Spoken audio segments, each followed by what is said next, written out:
What if sabihin ko sa inyo, kapatid ko dati, 220 pounds?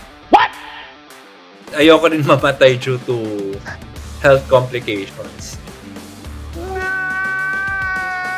Everyone in the office knows na I'm practicing fasting. Nice. If you doubt yourself, if hindi ka nagtitiwala sa sarili mo, sinong maniniwala sa'yo, diba? We have to believe na kaya natin.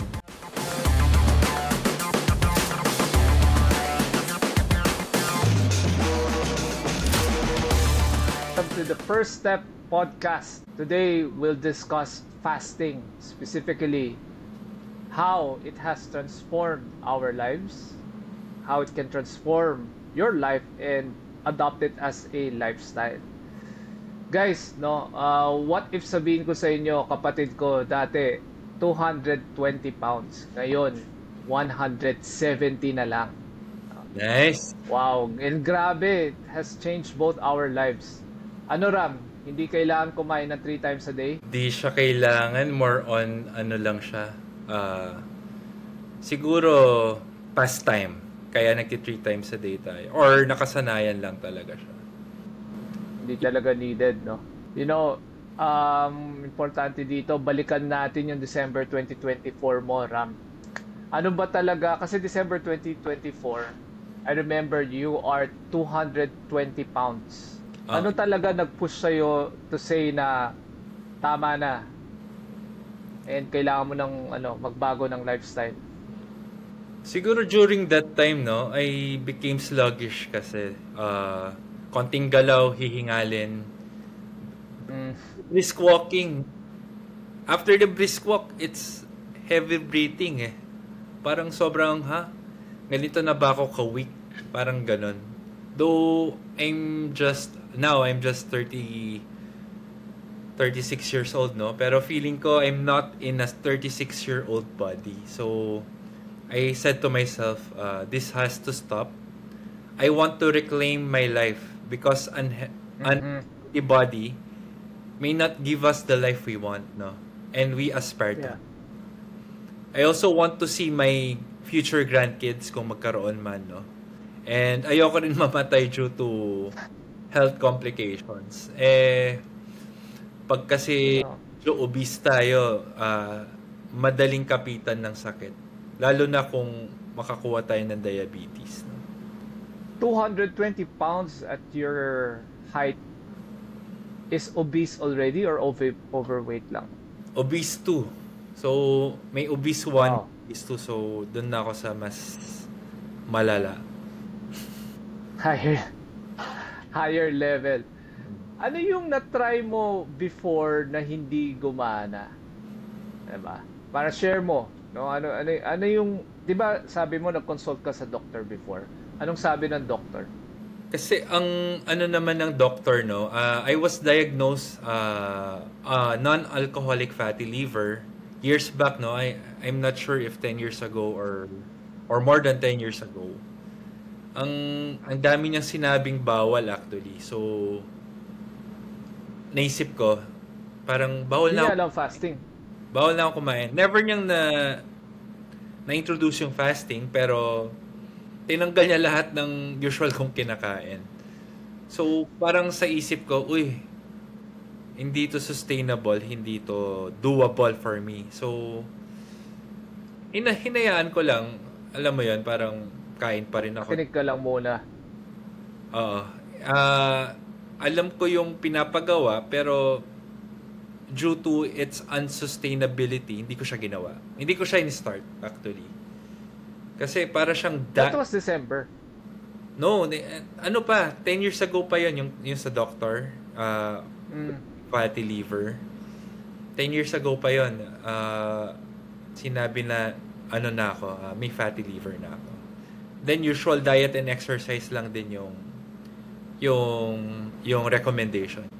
You know, naalala ko, pinag-usapan natin dati, yung mga doctors, they don't really know what fasting is.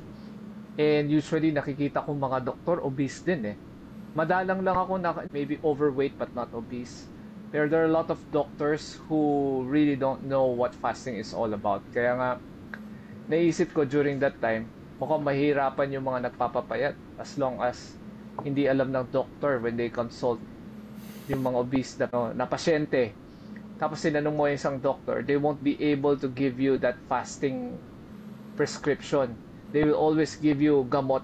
So, during that time, may nireseta ba na gamot sa'yo? I think supplements like fish oil or something. Pero hindi ko rin ginawa eh. Consumption pa rin, ano? Hindi, parang ano rin. Actually, no, even feeling ko last year, ano na ako eh, going sa maintenance like high blood, sugar. Di ko rin siya tinake. So, I proceeded with fasting talaga para, alam mo yun, check ko lang kung how will it work. Pero during that time, Ram, hindi ka ba na-diagnose like pre-diabetic or may diabetes ka na or something? You're already 200 pounds dun, I think. I think meron na, pero hindi ko siya ininuman ng gamot. Kasi mataas Lahat hindi mo ginawa. Punta tayo dito sa progress mo, Ram. No. Nakita ko kanina, amazing yung journey. Check natin. Ayan. Kita ba? Kita. Wow. So that was I think December 22. When was this sa live side? Left side, siguro, yan yung year-end party ni Globe. That is with Sir Ernest Koo. Then on the right side, with our mom's 70th birthday. So yan, that's my peak siguro, no? Parang hindi na double chin eh, double cheeks, double neck. Hindi ko na alam kung grabe. Doble eh. Ito talaga yung peak, no? Kita mo dito yung cheeks mo, Ram, di ba? Oo. Now, let's see yung month by month progress na pictures mo. So ito, walkthrough mo kami dito, Ram.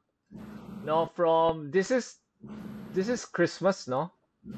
That is nung magkasama New Year's Eve sa Quest Hotel.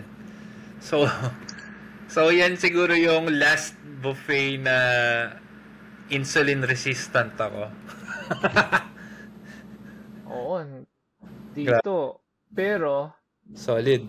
This is 100 plus kilograms. Yes, actually, I 2.2.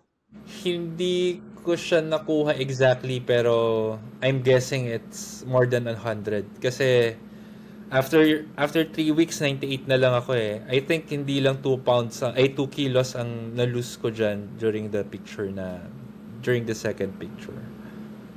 This one, no? During the New Year. Kasi mabilis talaga eh when you started fasting. You started fasting during next time, tapos you work out. Yes, ang nangyari, no, siguro last week of December, I'm trying to get my groove sa 16/8 na fasting. And then sa gym naman, I'm just walking sa treadmill. So hindi siya drastic na buhat ka kaagad or sabihin ng coach yun yung gagawin. Actually, I did not have a coach sa gym. More on yung knowledge ko before nung nag-gym ako siguro way back 2005. Tapos balik ko na 2025, parang 20 years ago. So yun lang yung ginamit para makabalik, makaahon. So kung mapapansin nyo, no, the weight goes down step by step, meaning hindi siya biglang bagsak. So from 100, hindi siya parang crash diet na parang bigla kang pumayat ng parang may sakit. From 100 to 96 to 93 to 89 to 87 to 85 to 83 to 82. Then sa 82 parang from July to now parang medyo nag-tone down, parang 1 kilo to 2 kilos na lang per month, parang ganon. Kasi magkaka-plateau talaga tayo. Parang nare-reach ko na yung plateau, and I think pag na-reach mo yung plateau, you have to do something different na eh. So, yun. Pero I'm still happy kung ma-maintain ko yung weight ko ngayon. Tingnan mo, Ram, no? April 2025, grabe. 24.64 pounds. Down in 4 months. Oo, down in 4 months. June 2025, yon consistent ka pa rin. Noong July, below 185 ka na, July. Oo. How many pounds na yun? 35? Almost 40? And then August. And my favorite picture mo is tong September 2025, no? Sabi mo medyo nag-plateau ka dito. Ano ba nangyari? At tingin ko dito ano rin, parang siguro nagkasakit yata ako dito eh. Kasi 'di ba kung matatandaan mo na binaharin yung kotse. So that's the time that was September, oo. We are commuting from to work and work to house. So medyo pagod that time, no. Hindi pa nakaka-adjust. Even now, ganun pa din, medyo nakakapagod yung QC to BGC. Tapos everyday edition, 'di ba? Well, medyo may struggle din on the commute part. May contribution pala sa yung flood control projects, Ram. Oo. Napapayat ka ng husto. Pero boom, no, dito October, Ram. So if you look at October, 171.05 pounds ka na lang. 171. So that's 49-50 pounds. Oo. Na-reach ko na yung 50-pound mark. Pero ang pinaka-target ko talaga would be yung 165 pounds. 75 kilos yun. Kasi that would be my normal BMI. Kung sa BMI standards tayo, yun yung nasa normal range for my height na 175 centimeters. Yun talagang September doon ako parang na-surprise eh. Kasi parang talagang drastic yung change mo. If you look at yourself December 2024 tapos tingnan mo yung September mo, ibang Ram na, no? Yung September plateau, mentally, paano mo na-overcome? Yung September plateau, kasi ang plateau kasi para sa akin, hindi ko na siya masyadong iniisip. Kasi for time, ginawa ko na siyang lifestyle eh. In case na mag-plateau, ang mindset ko, it's okay. In case na hindi ko ma-hit 75 kilos this year, it's okay. Meron pa ring next year. Kasi tuloy-tuloy naman siya eh. Hindi naman siya yung after ko mag-fasting for a period of time, I will go back to my eating habits na 3 times a day, 5 times a day. Hindi na. Kinalimutan ko na yon. Wala nang 3 times a day, 5 times a day. In other words, lifestyle change. Yes. The most that I can eat per day will be 2 times a day. So, yun na yun. Nakapako na siya sa sa sistema ko. Biglang bumaba ulit nung mabilis ang pagbaba nung October eh. May ginawa ka bang kakaiba? Something different. Siguro what I can share, no? Kasi pag nag-plateau ka, baka ang pwede nating gawin is to bring back the 2 meals a day and then sundot-sundot ng 1 meal a day para at least matrigger din yung yung body na gamit tayo ng fats. Alam mo 'yan, parang nagsishift. It's the essence of intermittent fasting eh. Ang intermittent kasi it's not regular. Ibig sabihin walang pattern. So today 16:8 ka, tomorrow pwede kang mag-OMAD or pwede kang mag 18:6 or 24. So parang you keep your body guessing, no? So ganun ko siya tinitingnan. So ang katawan naman natin, it will support us kung ano yung binibigay mo. Kung kulang yung kinakain mo, magkakaroon siya ng magkakaroon siya ng mechanism para matulungan ka kung anong ginagawa mo. Walk through mo nga kami, ako, no, sa typical fasting lifestyle or fasting schedule mo. Usually, ang everyday routine ko is 16-8. Then, pasulpot-pot na OMAD. Kung anong convenient for me that day. Wala namang pressure. Usually, nakakapag-OMAD ako pag I'm working from home. Kasi hintayin ko na lang yung oras. Nasa harap lang ako ng computer. At saka wala rin... Usually dinner, no? Oo. Tsaka wala ka ring office mates na na kasama lunch. So you can try doing one meal a day pag naka-work from home. So usually, Ram, when you're in the office, 16-8 ka or 18-6?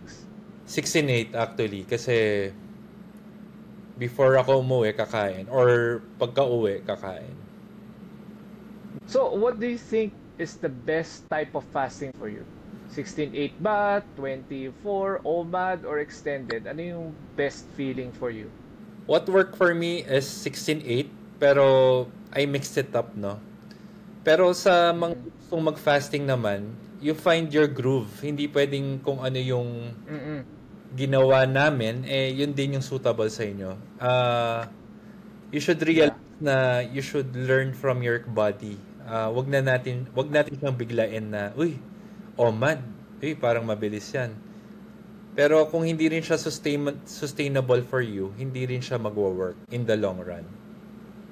Paano mo nga in-adjust yung protocol as you progressed in your fasting habit or lifestyle? Actually, hindi ako ganun ka-organized in terms of fasting protocol. I just listen to my body. If nasa 16 hours ng fasting and I feel like eating, then kakain. If kaya extend, I will extend it. Simpleng-simple lang talaga. And I don't count calories. Yun, maganda. Kasi it takes out the happiness in eating. Para kasing ang eating sa akin ngayon, So, it's an event na eh. Event na siya eh. Hindi siya yung for parang obligasyon lang. Sa akin, event na siya. And then, in terms of eating order, inuuna ko usually yung fiber or protein before carbs. Kasi kung galing yun ng fasting, no, mas okay na ang unang ma-receive ng katawan ay protein or fiber para ma-prep yung katawan sa carbs at hindi siya maging sugar agad-agad. Yung mga ganong intricacies kasi nagme-make sense sa akin, kaya ginagawa ko. So, yun. When it makes logical sense with you, mas naiintindihan mo yung ginagawa mo eh. Oo, and parang ma-appreciate mo rin yung mga natututunan sa internet or yung mga mas nakakaalam na doctors na nag-share din ng knowledge sa internet. Sa YouTube.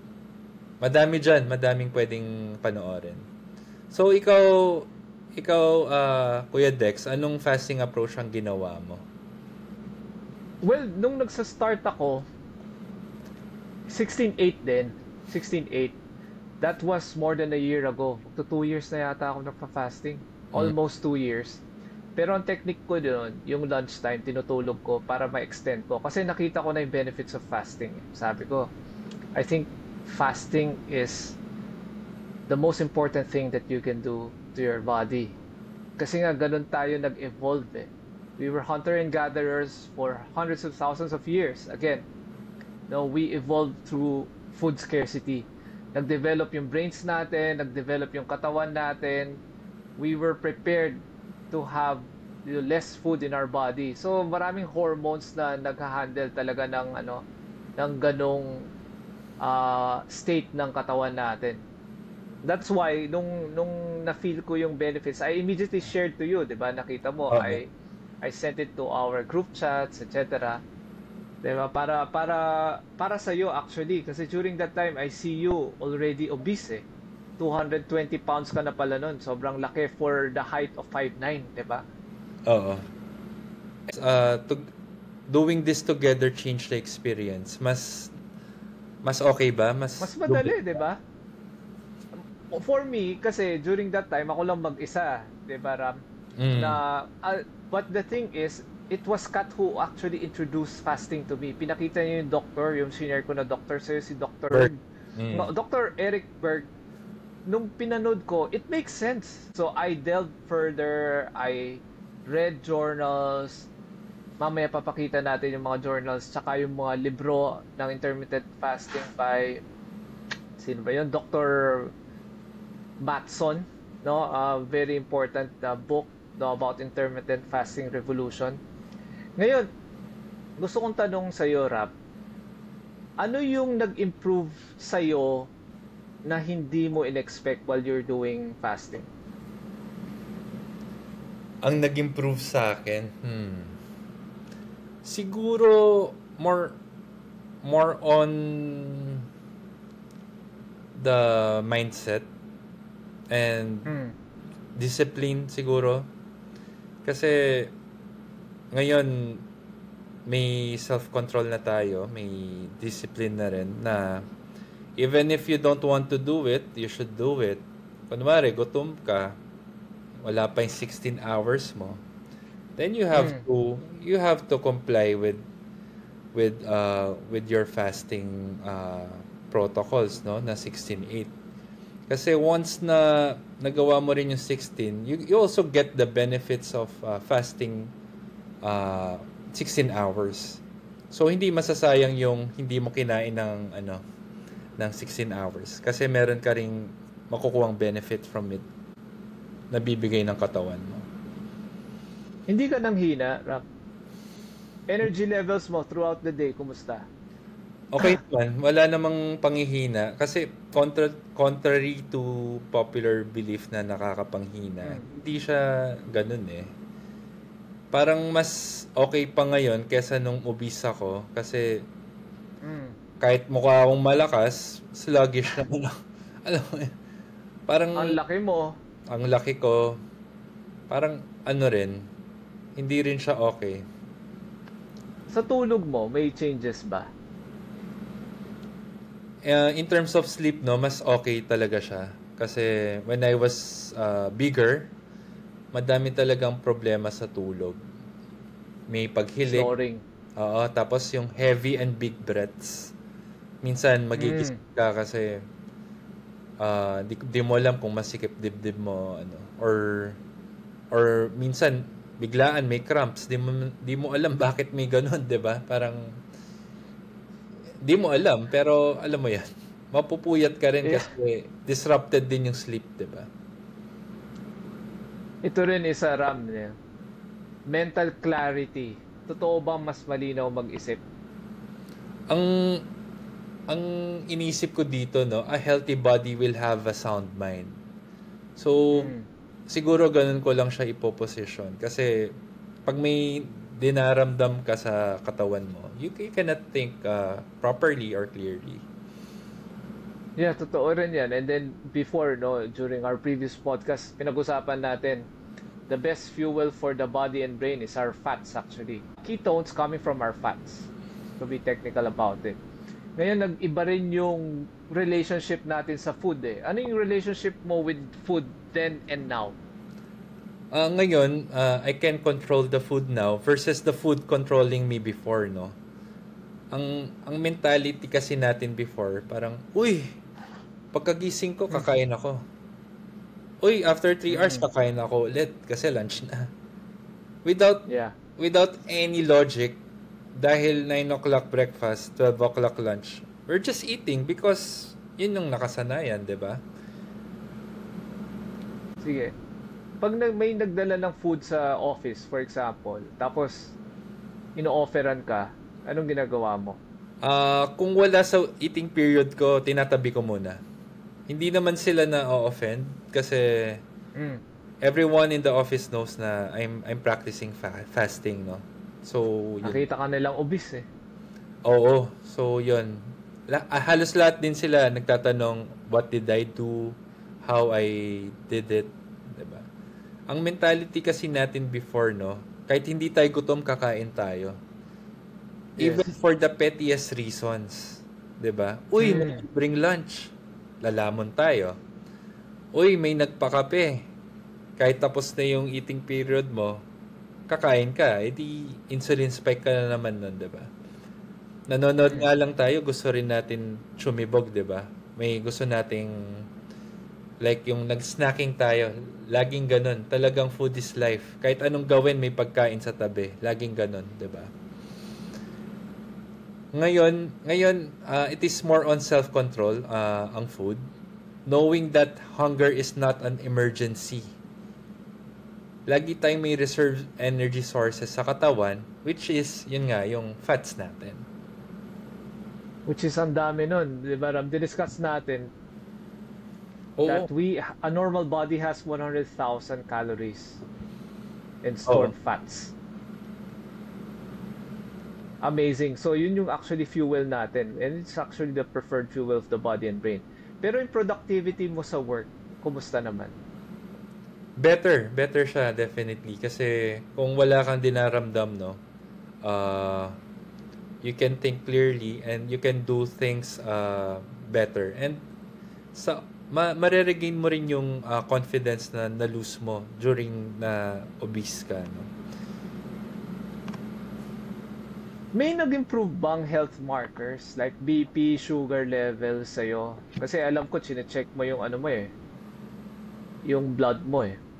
Saka Dati, health markers mo. yes, dati ang BP ko pag annual physical exam nasa 150-100. Though hindi ako nagpa-reseta ng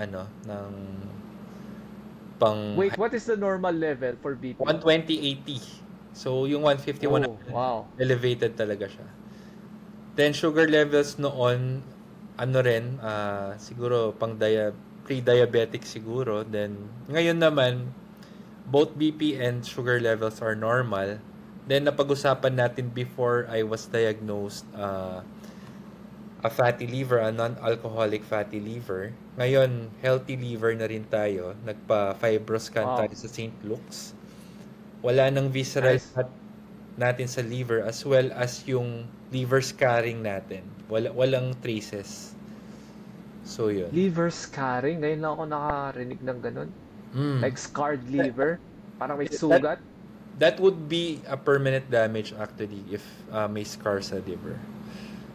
I think that hindi na siya may babalik pag nagka-scar tayo. Ram, besides weight loss, ano yung number one change na ayaw mo nang bumalik sa dati? Siguro yung due to obesity, no, minsan maisip mo, ito bang gusto ko sa sarili ko? I mean, 'di ba? Mararamdaman mo sa sarili mo na I don't want this for myself. So, yung feeling na you don't like your own body, it's not good. Parang, alam mo yon, kasi it affects your confidence, it affects your work, and your relationship. It affects also yung tingin ng tao sa'yo kasi meron talagang negative notion pag medyo bulky tayo. Whether we like it or not, talagang kasama yan sa Pinoy Pinoy judgment. Oo, totoo yan. Pag nakita-kita sa reunion ng kamag-anak, mga classmates, ay, tumaba si Ram. Ngayon, pag nakita ka nila, Ram, sabihin nila, wow, Ram, payat mo na. Lagi ko naririnig yan ngayon. And okay lang naman. I'm just taking it as normal as possible, no? Kasi parang dapat yun naman talaga ang norm eh. It should not be parang exception to the rule. But it should be the rule, 'di ba? Na ganito. Ram, ang tanong ko sa iyo next is, ano yung toughest moments mo or moment mo in the past 10 months na nagpa-fasting ka? Siguro pag masyado nating pinagpapapansin yung gutom. Kasi magti-trigger talaga ang hunger hormone or yung ghrelin, no? Minsan pag puyat ka kasi papatungan yan ng cortisol. Mm. O ang mindset ko lang din diyan, no, is kung may times na hindi natin pinapansin yung satiety hormone, ibig sabihin yung hormone na nagti-trigger pag busog tayo, Mm. wag rin nating pansinin yung hunger hormones natin pag medyo nagutom tayo. Inuman lang natin ng tubig para at least, alam mo yon, ah makalagpas tayo dun sa feeling or emotions ng pagiging gutom.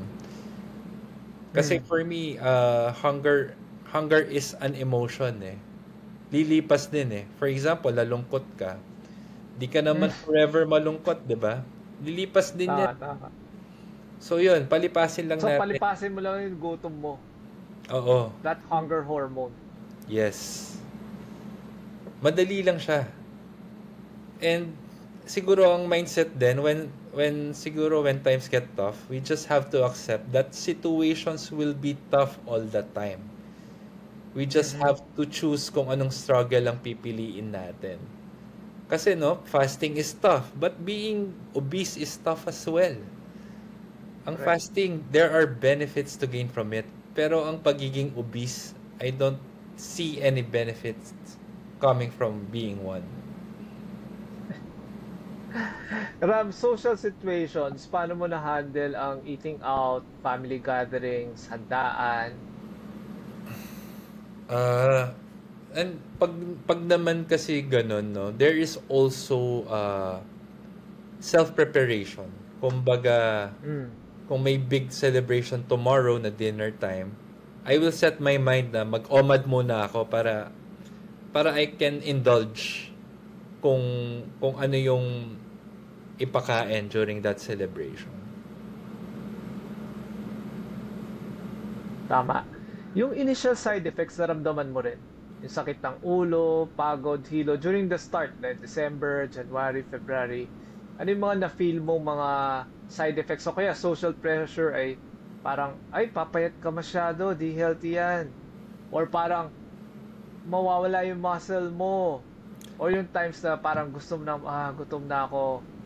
Ano yung mga mistakes made and lessons learned mo during that time?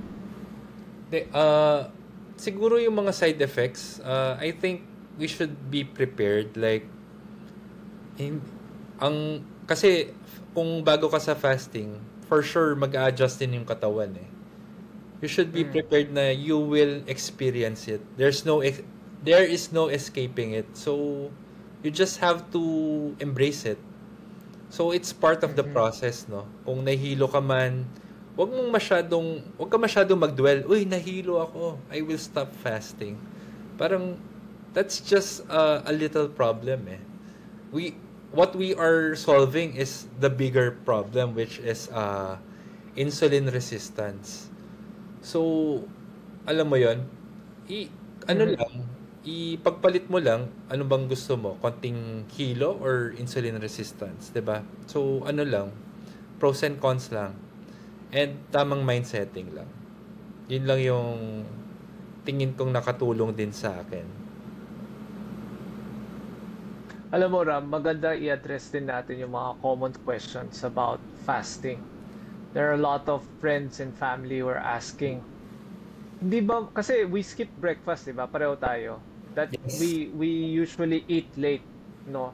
Ang usual na tanong is, hindi ba masama ang walang breakfast? Para sa akin, no, breakfast is still the most crucial meal. Usog lang natin ng konti. Huwag tayong kumain ng pagkagising. Kasi Yes. ang katawan natin nagpo-produce din yan ng energy once we wake up. So we use that energy. So hanggat nandun yun, we are still good at a certain period. Then pag nagutom na tayo by lunchtime, and then that would be your breakfast and lunch. Your lunch would be your breakfast. Ang breakfast naman is breaking the fast eh. 'Di ba? Correct. So that would be meron pa ring breakfast, pero to our norms, it's during the lunchtime na siya. Tama. Actually, you can break your fast later in the day. Hindi naman kailangan sa umaga. And yung sinasabi mong energy spike during the day, it's coming from the sugar from our liver. It's called the dawn phenomenon. Na through thousands of years, we evolved through that one. No? Kaya nga, yung breakfast, hindi kailangan sa umaga. Actually, you can push it later in the day.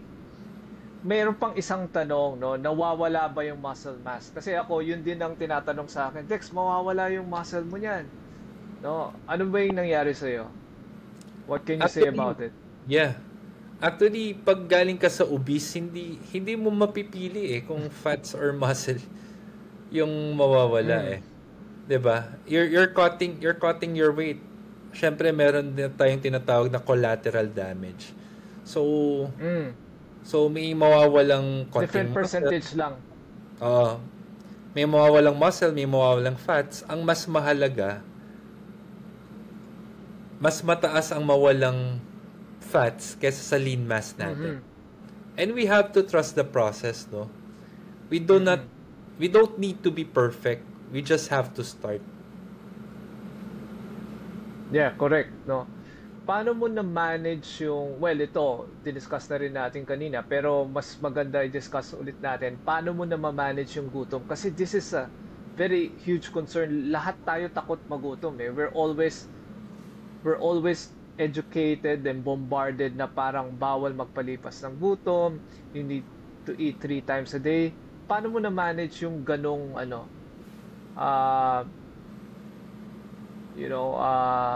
mindset? Ang basic technique ko lang, no, iniinuman ko lang ng tubig every time I feel hungry. If nawala yung gutom sa tubig, that means I'm not really hungry, no? May ibang nag-trigger lang ng hunger or perception of hunger. Kasi kung tubig lang na-address na yung feeling of hunger, then I'm not really hungry. Then during the night, if kayang itulog na to prevent binge eating or night snacking, then we should do it. Tulog na. Oo. And ito hindi siguro common knowledge. Medyo underrated ang good sleep, pero it helps in weight loss din. Kasi di ba pag puyat tayo, usually bumabawi tayo sa kain. Di ba? Parang, damn, puyat ako. Lamon na lang ako para pambawi sa puyat. Tsaka minsan pag nanonood tayo late at night, ng gabi. Oo. May kasamang junk food. Chips. Yun pa man din yung mataas ang calories, and then hindi pa mababa pa yung satiety level niya. Ibig sabihin, kahit madami kang kainin, hindi ka mabubusog. Pero ang taas niya in terms of calories, 'di ba? Yes, correct. Paano yung loose skin? Kasi 'di ba, Rob, 49 pounds ang binawas mo. So meron ba parang may feel ka ba na parang nag-loose yung skin mo? I don't have loose skin now, no? Even if medyo drastic din yung change, 49, 50 pounds. Because I see to it na nagpupunta ako ng gym twice a week. And I'm lifting weights. You know, Ram, I discovered also kung bakit in fasting you don't have loose skin. Kasi nagre-rejuvenate yung skin natin through autophagy. Diba, diniscuss natin to before, where our cells recycle, damaged cells are recycled into new ones. Isa palang benefit yon when you do fasting. As opposed to diet, when you do fasting, you trigger autophagy. And when you trigger autophagy, you make your skin younger, yung mga loose skins na prevent pala yon. Kaya aside from going to the gym, because of autophagy, 'di ba, na hindi drastic yung pag loosen ng skin mo. And hindi So laylay. Laylay. Nakita mo yung Ram, 'di ba? Para may pinakita ako nag-gym before, I think obese pero loose talaga yung skin habang siya. Nag-rope exercise. Oo. Siguro sobra kasing drastic nun, and siguro hindi niya sinamahan ng fasting. kasama yung eating habits pa rin niya is still the same. Still the same na 3 times a day, not the volume but the frequency of eating. Ano rin siya critical din siya. Alam mo, Ram, another question sa yung mga friends natin is, natatakot sila, is this a one-time change or can this be sustained in the long run? Kasi sa atin, lifestyle na Sa akin, lifestyle na. Anong masasabi mo dito? Hindi Is kasi fasting sustainable in the long run? ang mga nagtatanong dyan, no, they are not planning to have fasting as their lifestyle. And fasting will not work if hindi mo siya gagawing lifestyle. Kasi you will just revert back to your previous weight if after a month or 2 months after mong mag-fasting ng tuloy-tuloy, then balik ka sa dati mong habits, di ganun din. Yeah. Ano siya, kaya nga ang tip ko for it to be sustainable, we practice we do what is sustainable for our body. Kung ano yung tingin mo, kung 16-8 lang ba, kaya mong i-sustain, and then do it. Kung kaya mong mag-sustain ng OMAD, saludo ako sa'yo, pero sa akin, medyo mahirap siya. Kaya, nandun ako sa 16-8, diba? Yung OMAD kasi, it's 1 meal a day. Parang, medyo yung flexibility mo sa kain, medyo super restrictive na, diba? May mga supplements ka bang ginamit during fasting? When you started fasting? Wala actually. Kung anong normal na kain ko, ganun pa rin. Ang masasabi kong supplement ngayon ay yung support system natin. So, ako. Number 1, I have you as my mentor sa fasting. And then, syempre, si Sak as my wife, supportive din. Supportive din sa fasting lifestyle ko. Even my kids know that I am fasting. So, hindi sila maghahanap pag wala ako sa kain, pero nandun ako to be with them. Sa office din, they know what I practice, and pag nakita naman nila yung results, no, they will respect what we do. So, kung ano yung ginagawa natin for ourselves, they will respect it. Ram, bigyan natin ng advice yung mga beginners, no, yung mga gustong magbawas ng timbang, maging healthy. If someone's at their December 2024 moment, tulad mo, ngayon, ano advice mo? Siguro, just start, no? Start lang. Start for the sake of yourself. Wala nang masyadong palabok. So, fasting is for you. This is for your body. Isa lang yung katawan natin. And I think we should take care of it. Kung gusto mong mapadali, you find a community na makakatulong sa'yo in fasting. Ako, ginawa ko, nag-download ako ng app Although may bayad kasi, yung Zero app. It has kept my, parang nakikita ko yun, monitor ko kung kailan yung fasting and eating period ko. And if I already reached my goal, yun, maganda rin may nakikita ka na tinatrack mo yung fasting and eating period mo. Ngayon, ang tanong ko, what are the top 3 mistakes na dapat iwasan when you do fasting? Personal experience mo. Siguro not starting early or now. Para sa akin, you should start it immediately kung you are on overweight or obese. And then fearing the unknown. Kasi instead, we should immerse and learn.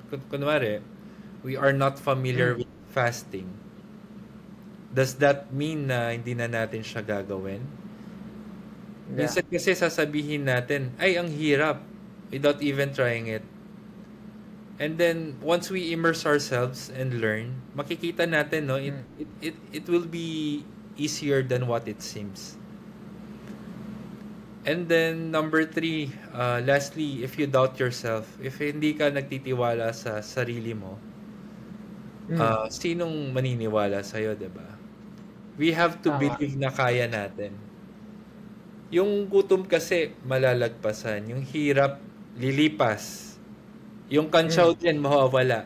Mapapalitan yung kantsaw ng paghanga, admiration, and Yeah. magiging inspiration ka rin sa mga taong gustong maging healthy through fasting, saka sa pagbawas ng timbang. Mhm. So, ikaw, as someone na nakita mo lahat sa journey ko, no, anong sasabihin mo sa family members or friends supporting someone doing fasting? Alam mo, respect their chosen way for them to get healthy, kasi there are a lot of, kasi marami like our mothers uh, who wants us to eat, kasi their love language is to feed us eh. Pag sinabi nilang ay hindi, I'm in a fasting period, parang intindihin mo and then respect their decisions. So ganun lang. And then again, no, importante naman talaga na you start slow eh. Even if parang nagfa-fasting ka na, wag yung usually kumakain ka ng lunch, biglang hindi ka kakain. Baka hindi maging sustainable kasi. And another thing, importante rin, you need to track more than just your weight, no? And ikaw, ginawa mo rin, maganda yung ginawa mo, no? You, you have pictures, you have measurements, you measure your energy, and you also find the reason why you're doing that. Sabi nga ni you need to know your why to endure anyhow. Kasi mahirap ang fasting, hindi ganun kadali. Kaya nga maraming iwas eh. Pag sinabi mong mag-fasting ka, biglang hindi kasi merong paano kung kakain yung family ko, yung mga co-workers ko, or may social gatherings, maraming excuses pag fasting eh. Kaya kailangan mong malaman kung bakit mo ginagawa. So usually what I did is research. Kasi dati akala lang natin, 'di ba, Ram, weight loss lang, pero ang dami palang health benefits ng fasting. Correct. And siguro no, to add, kasi ang fasting restrictive siya in terms of eating hours. Mhm. So might as well tanggalin natin yung restrictions din kung on what to eat. Except na lang Yeah. kung may bawal talaga. Kasi parang fasting and diet, parang hindi siya goes hand in hand eh. Parang restricted ka na on what you eat and when to eat. Medyo sobrang hindi siya sustainable. So when you fast, you just eat what you want to eat. Kung Mhm. nagki-crave ka ng something sweet, you can eat it after every meal. Para at least isang insulin spike na lang tayo. Tama. Ram, share mo naman yung maintenance plans mo. Yung maintenance plan at future goals. After 171, ano next? Yung target ko kasi nasa 165 pa, no? Yung BMI na 75 kilos Mm. and 175 cm para mag-normal yung BMI ko. And siguro I want to maintain and body recomposition using the 165 weight, no? Siguro by next year na yung maging focus ko. More on muscle building while losing fat, pero Mhm. maintaining the same weight. That's my plan on year 2. Though ngayon, ongoing pa tayo sa losing stage. Nasa year 1 pa lang tayo. And nakita na natin yung results in terms of health and physical attributes na rin. Yeah, tama, Ram, no? And even as brothers, because we are monitoring each other, lagi tayo nakakapag-usap through with fasting sharing. Anong tawag dito? Stories, experiences, 'di ba? Sources, no? Gusto kong i-share actually dito yung sources natin. Ito yung libro, Ram. And also, nakikita ba? Oo. The Intermittent Fasting Revolution, no? The Science of Optimizing Health and Enhancing Performance, Mark P. Matson. Akala kasi ng iba, ano lang ito eh. Parang hindi ka lang kakain eh. Maraming benefits ng fasting outside of weight loss. It's actually just a side effect yung weight loss. Marami dito, oh. Autophagy. Yan. It can prevent cancer, it can prevent Alzheimer's, Parkinson's, heart diseases, etc. Marami yan. Ano na, parang napunta ka na sa rabbit hole ng fasting, no? Yes. Sobrang Tama. deep dive. Hindi, gusto kong ibalik itong itong picture mo dito eh. So ganito, imagine this is just 10 months, Ram. 10 months, 50 pounds na wala sa'yo, and you feel really great. Kaya nga talagang for those who want to have a healthy journey, have a healthy lifestyle, I think fasting is the way. Second, ang exercise. Mas maganda combination. Yes. Oo. Very effective siya.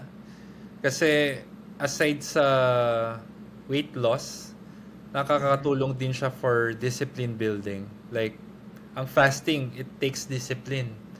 Tapos mag-gym ka pa. It would also take discipline. So meron din siyang habit formation. At ang habit formation, it would lead to lifestyle transformation din. Kung mag-iiba habits na. Yeah. Thank you for sharing, Ram, your fasting journey. Ang ganda ng improvement mo. It's amazing and very inspiring. Marami, usually when I talk about fasting, I pull out your picture and show it to them. So marami siyang na-inspire. It changes a lot of perceptions about fasting and even changes their lives. So sa audience natin, nakita nyo yung nangyari kay Ram. Ang ganda ng katawan niya ngayon, and I think ongoing pa yung transformation niya. But again, overall, Ram, the fasting lifestyle is the simplest hack that you can do to your life. Walang gastos, actually, literally. Bawas pa gastos mo. Oh, wala. Actually, ano lang siya, it's a test of your discipline and willpower then, no?